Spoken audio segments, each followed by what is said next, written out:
In recent decades, Rwanda has experienced mass deforestation due to the expansion of commercial agriculture, socio-political instability, and a growing population's desire for fuelwood.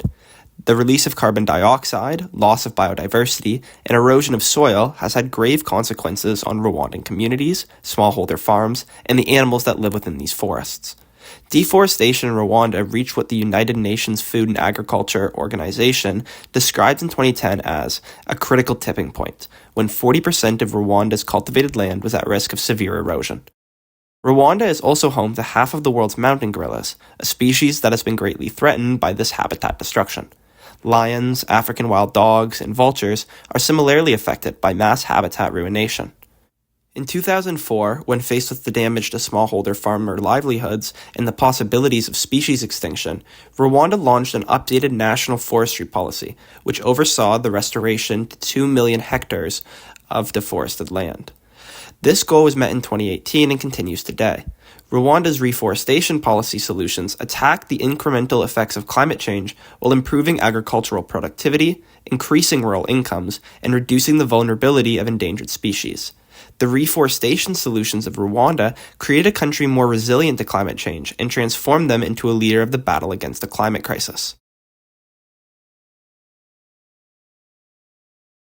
While Rwanda's national forest policy displays progress in environmental conservation by making use of both contextual and outcome vulnerability frameworks, it primarily lends itself to the outcome vulnerability framework as its solutions are mainly technical. To elaborate, the policy utilizes a combination of both technical, community, and infrastructural approaches to human-made impacts of climate change. Although the recognition of social, political, and economic infrastructure is made clear in Rwanda's reforestation policies, the main focus has been toward mitigating the effects of climate change and how they can be offset through adaptation, rather than asking how vulnerabilities are produced. By combining technical adaptations with community-led goals, Rwanda has been able to build a solid foundation that reduces risk.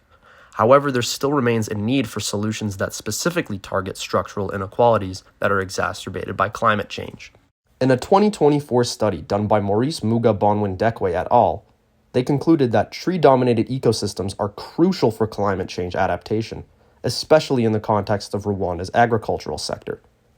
In this study, it was revealed that the efforts made by the Rwandan government to sharply increase trees in agroforestry and degraded lands led to a major increase in the number of trees in agroforestry landscapes, starting from 77.7 million in 2008 to a rough increase to 105 million trees in 2019, a total net gain of 28 million trees. This expansion has been a key attribute of improving soil quality, allowing it to directly contribute to the expansion of diverse crops and livestock. Furthermore, the reforestation policies have minimized the vulnerability that Rwanda's endangered animals have experienced. The Rwandan government has taken great effort to maintain and protect critical mountain gorilla habitats, such as the Volcanoes National Park, by reforesting and expanding these critical habitats. At this moment, they are in the process of expanding Volcanoes National Park by 23%. A 2018 census revealed that this project has increased the number of mountain gorillas to over 1,000, moving the mountain gorilla from critically endangered, one step away from extinct, to endangered. These efforts are centered around community involvement, and thus reforestation has created sustainable livelihoods that have increased socioeconomic development within regions surrounding Volcanoes National Park. This exciting trend of reforestation and animal protection being linked to sustainable development is promising for both the global climate and future reforestation programs. The Rwandan government's national forest policy succeeded in creating a more climate-resilient country with an improvement in agriculture productivity, an increase in rural income, and protective measures surrounding endangered animals and their habitats. However, one could argue that the vulnerability of smallholder farmers could be further decreased if they could maximize on-farm tree density in accordance with the Ministry of Environment of Rwanda. About 99.6% of Rwandan farms are operated by smallholder farmers.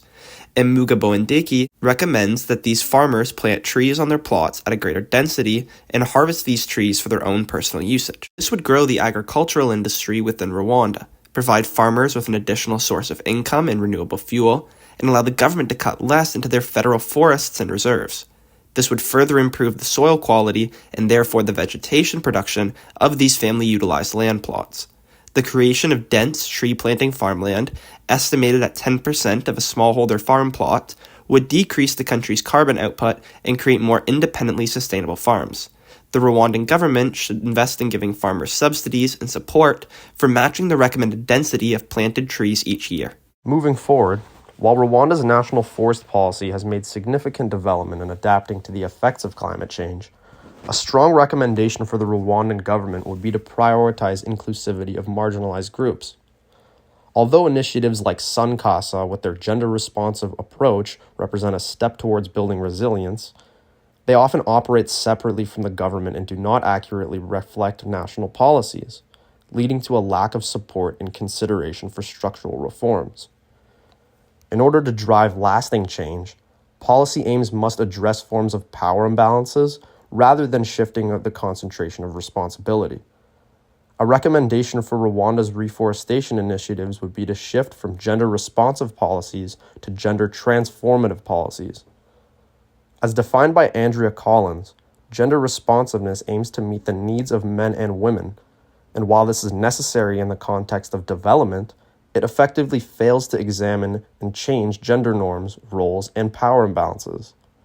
As such, a rectified solution should include the use of both gender-responsive and gender-transformative approaches, as not only does it allow for the recognition of power dynamics, but it also promotes a deeper understanding of the unique experiences faced by small and lower-income households.